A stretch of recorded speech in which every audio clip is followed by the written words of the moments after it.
Hello everybody, this is GWS here. Let me scroll to the top of this. This is the newly released prepared statements from James Comey that he's going to do tomorrow at 10 a.m. Eastern, 7 my time. But I'd like to comment on these. I've already read these, and I hope if you have not read these, you go and read them. I will put the link to this in the description. It's intelligence.senate.gov. So, what can we gather from these prepared statements? This is based on January 6th briefing, January 27th dinner, then you have a February 14th Oval Office meeting, March 30th phone call, and April 11th phone call just before he was fired. So what can we gather from all of this? Well, it's not good for anybody. First of all, the good for Trump and the bad for the media. We found out, as has been stated many times, that Trump was never under investigation.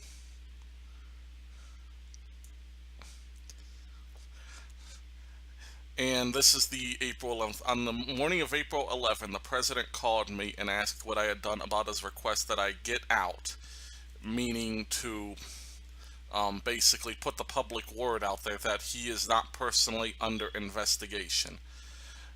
I replied that I had passed this request to acting Deputy Attorney General, but I had not heard back. So this basically confirms that Trump said that Comey told Trump he was not under investigation. The issue was with the public statement, putting that on the record.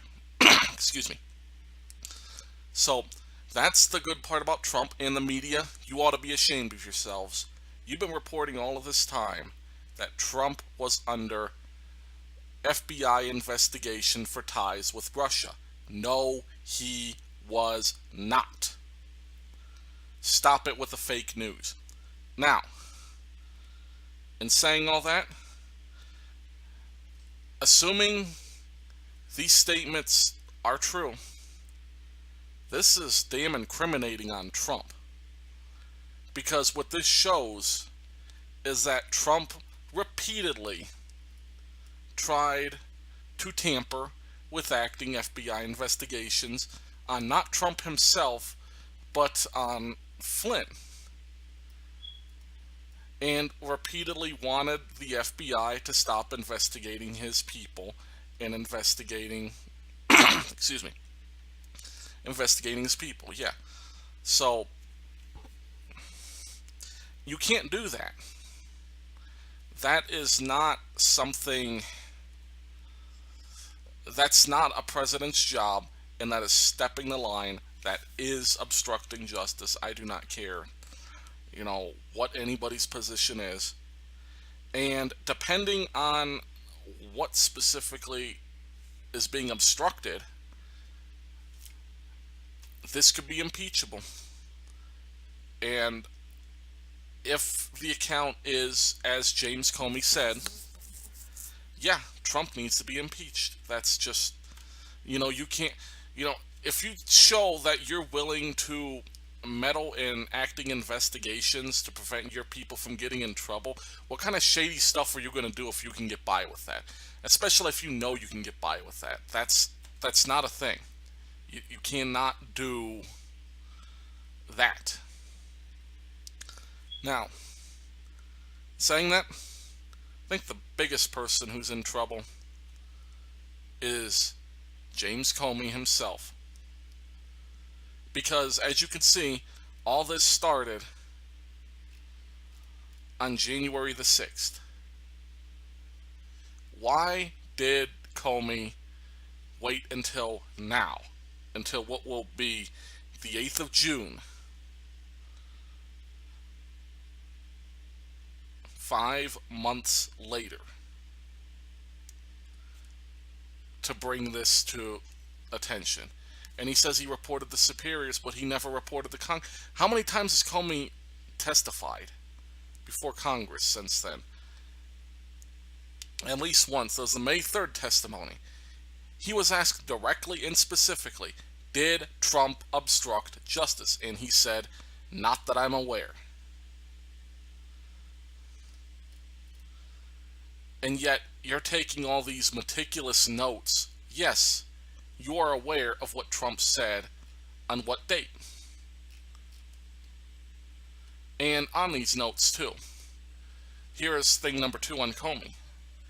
And he's going to have to answer this, and this is going to depend a lot on cross-examination, both on the memos itself and on Comey, because here's a big problem is, okay, you got somebody in the FBI in there for, what, 20 plus odd years, law enforcement, and he says he only started recording personal conversations with people as memos on this January 6th briefing.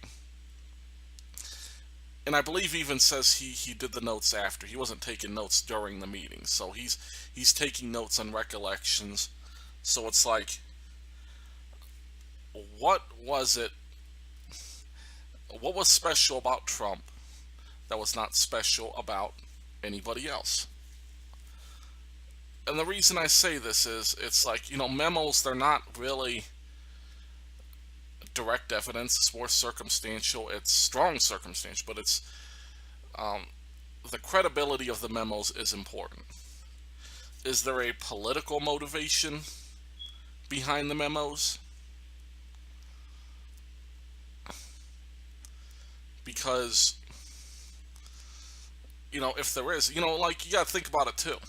Like, Comey admits even here that he loves his job, he wants to keep his job. And you gotta wonder if he was using these memos as, say, some kind of fodder against Trump.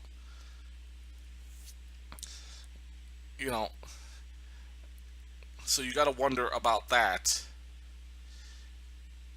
And then there were contradictory statements. I believe it was, is this the dinner? The 27th dinner. He talks about, like, having an instinct that basically, more or less, Trump is trying to put pressure on him to be loyal to the administration. Which, like I said, if Comey's statements on this are true, then that is wrong.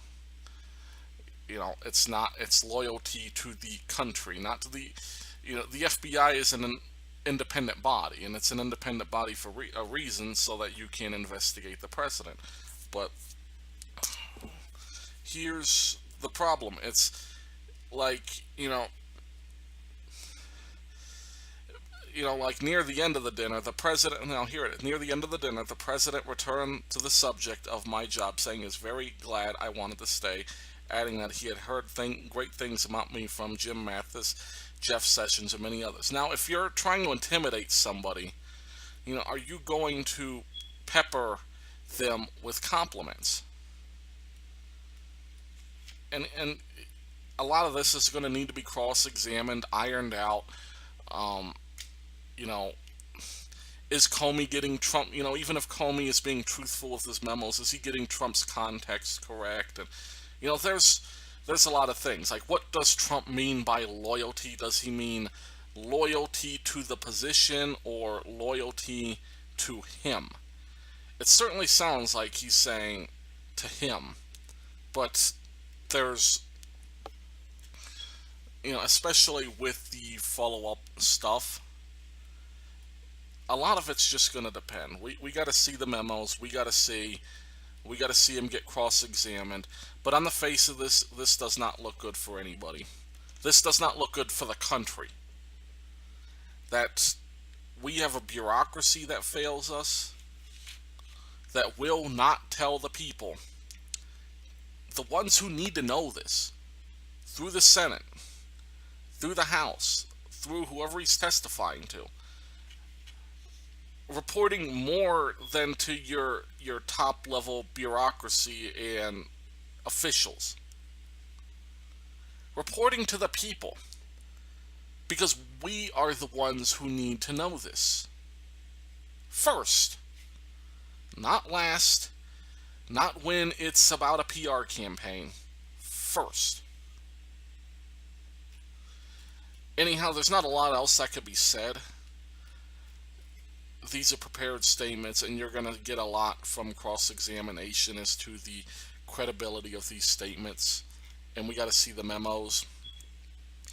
We got to see the evidence, and we have to have faith, whatever that means anymore, that Mueller is going to do a great job with the investigation, and whatever comes of it, comes of it. If it means impeachment for Trump, then he needs to be impeached. That's just, you know, you can't have blind loyalty to a person because of their party affiliation, because of any of that. It's just, you know, when the evidence comes out, you have to go with the evidence. I don't care if it, I don't care if it benefits Bernie Bros. It's just evidence is evidence. It has no political affiliation. Anyhow, again, tomorrow at 10 Eastern, 7 Pacific. Thanks for listening. I look forward to seeing this, and God bless you guys.